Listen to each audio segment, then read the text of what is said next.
Welcome to episode 69 of the Talking Friars podcast. Ben Fadden here. We have a new manager of the San Diego Padres, and it is Bob Melvin. Coming out of nowhere, AJ Preller swings big, and he picks up Bob Melvin, who was under contract for the Oakland A's. He had an option for the 2022 season, and the A's had picked that up. And it looks like now that he obviously did not want to be with Oakland. He was unhappy in Oakland, according to Bob Nightingale, and the A's let him interview for the Padres position, and the Padres are going with him on a 3-year deal.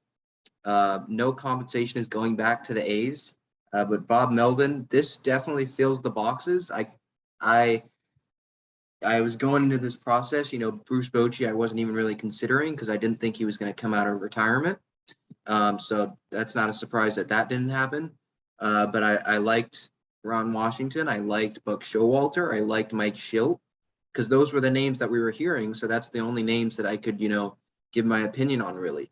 We weren't hearing Bob Melvin. This came out of absolute nowhere when AJ Cassavell broke this in a 3-year contract. So that goes into more of the window that the Padres are, coming from. They think that these next 3 years, they're going all out for it because Bob Melvin is older up there in age. He is a veteran manager, and he has all of this experience, but he doesn't have a World Series to show for it.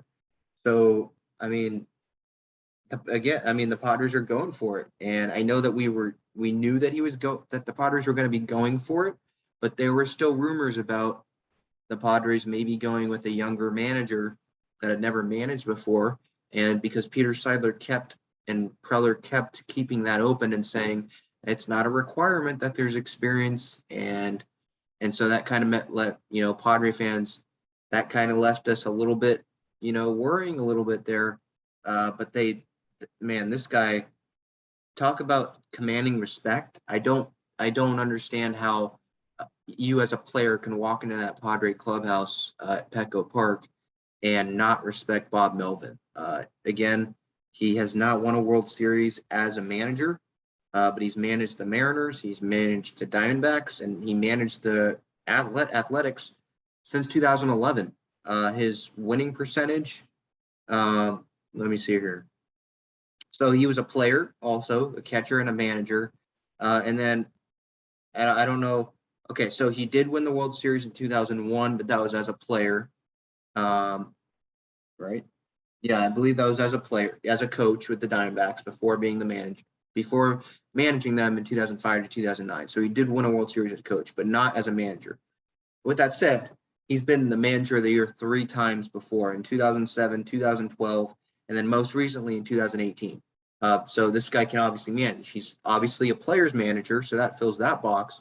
Because you don't last with the Oakland A's unless you're a player manager. You don't last for a decade unless you're a player manager because that team has a low payroll. You got to have a good clubhouse that's gelling. You can't just throw a bunch of contracts together like maybe a Yankees team or something, and you just hope that they play well. You kind of have to really be a player manager. But he. Again, 3-time manager of the year. It seemed like the A's were in the wild card hunt, in the division hunt, like every year the last few years. This year wasn't a great year, but Mel with the Nightingale report saying that he was unhappy with the team. It looks like they're slashing payroll. The Athletics are, and it looks like that he probably wasn't happy that they didn't make a great effort at bringing back Marcus Semien. That's not a good look the way Semien's performing as an MVP candidate with Toronto this year. It's just a bad look. 1 year, $18 million deal, and the A's couldn't afford that.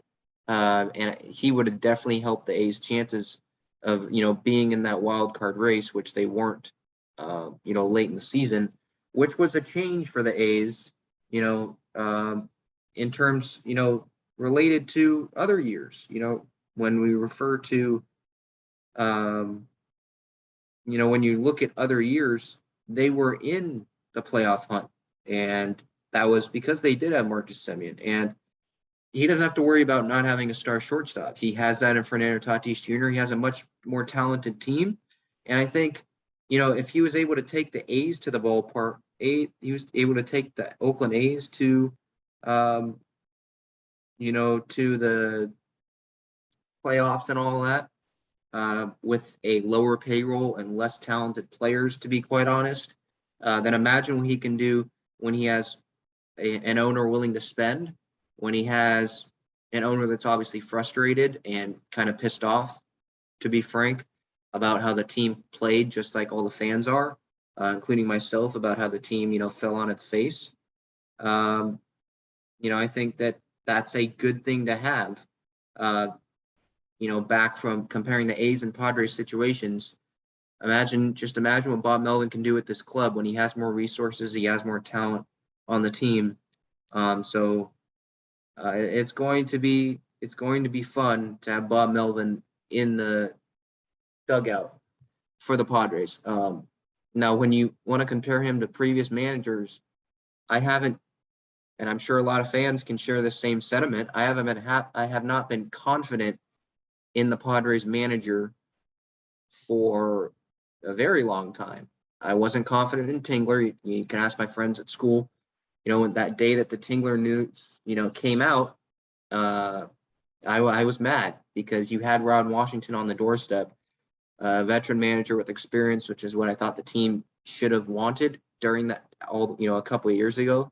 And Preller decided to go with his buddy, and that was frustrating. And obviously 2020 worked, but that was not a real season.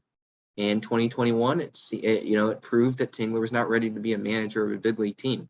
That might come later, but back to the comparison between Melvin and previous managers, I'm way more confident in Melvin, with his experience, the way that he uplifted those A's teams, than I was in Tingler, obviously, because he wasn't a manager before, and before with Andy Green, obviously he wasn't a manager, he was a nobody. This is the first manager since I've been, hardcore with the team, because, I'm only 18, but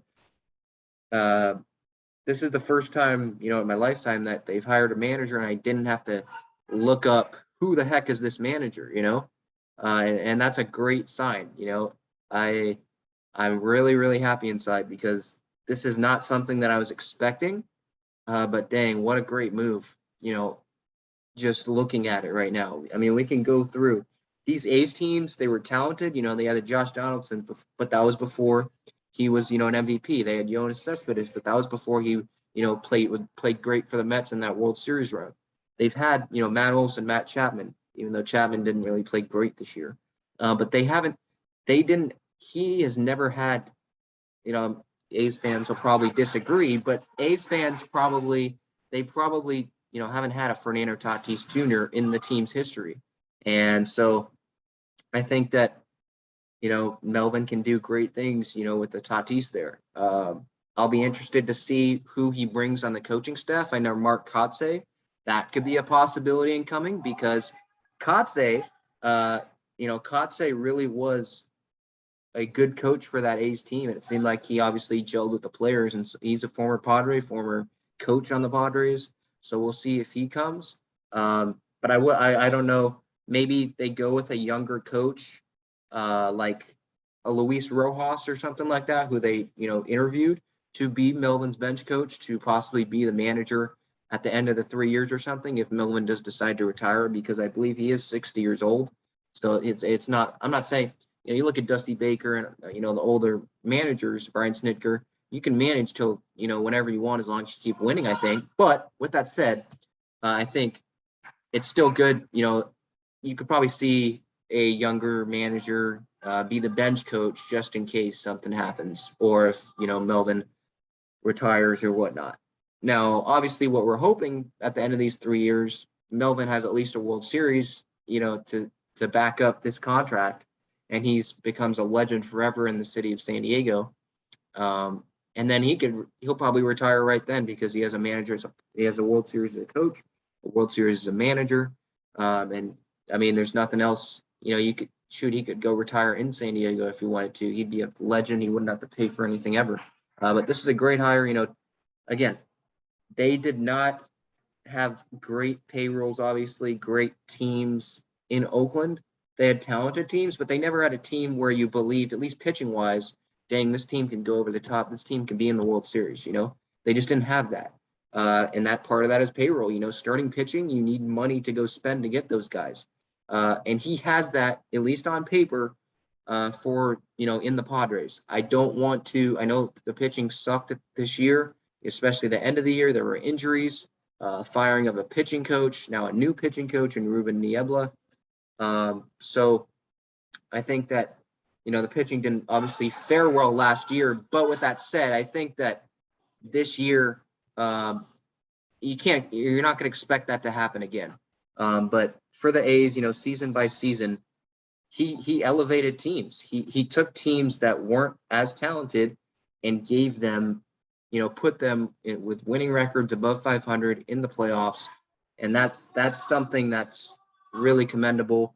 And again, I just go back to the point of, imagine what he can do with this team, with an owner that's willing to spend money, not slash payroll, a team that has, the face of baseball on its team, a team that has Manny Machado, a team that has Jake Cronenworth, a team that had a bunch of all-stars, a team that has, a bunch of aces that they've shown that they can be aces on paper in the past, and he didn't really have that in Oakland.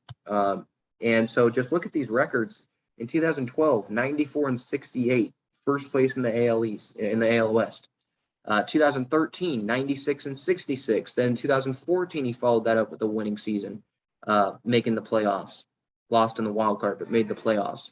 They lost to the eventual World Series champion Kansas City Royals. 15 and 16 and 17 were down years, but then 18, 19, and 20, second place finish, and first place finish in the AL West, respectively. 2021 wasn't a great year, but again, and he wasn't able to take them, past the wild card, past the division series, in any of those. But again, they didn't have talented teams on paper as the Padres, and so I think that it's just something.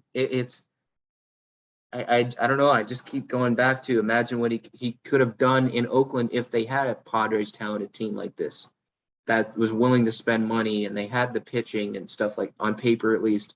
So I think as a Padres fan, you got to be happy about this hire, and you got to be happy that the Padres they hit this one out of the park. It's not Bruce Bochy, but Bob Melvin is pretty dang close to that with winning experience. You can't. I don't know why you'd be mad about this hire. It's one that we didn't see coming, but Bob Melvin commands the respect of the players. He has a winning record. He has that experience, and he really wants to win. That's why he left Oakland, because it seemed like they don't want to, try to win, push the envelope like the Padres are right now. So those are my thoughts. We'll have more on this. We'll probably get some guests from Oakland to tell us more about Bob Melvin. But again, Bob Melvin hired as the next manager of the Padres, 3-year contract. Let us know what you think on the social media channels, on YouTube. I put up a piece on gaslandbowl.com, just a quick little news piece. You can read that. But wow, great first step in the direction for this Padres team in this, start of the offseason. And I can't be happier to have Bob Melvin as the next manager of the Padres. AJ Preller, I think the players will start, putting on that shirt I have, the trust in Preller, and Preller we trust shirt, because he made the right move. Credit to him. So this has been episode 69. Again, we'll have more on this. Bob Melvin, next manager of the Padres. Thank you so much for listening. Until next time, let's go Padres.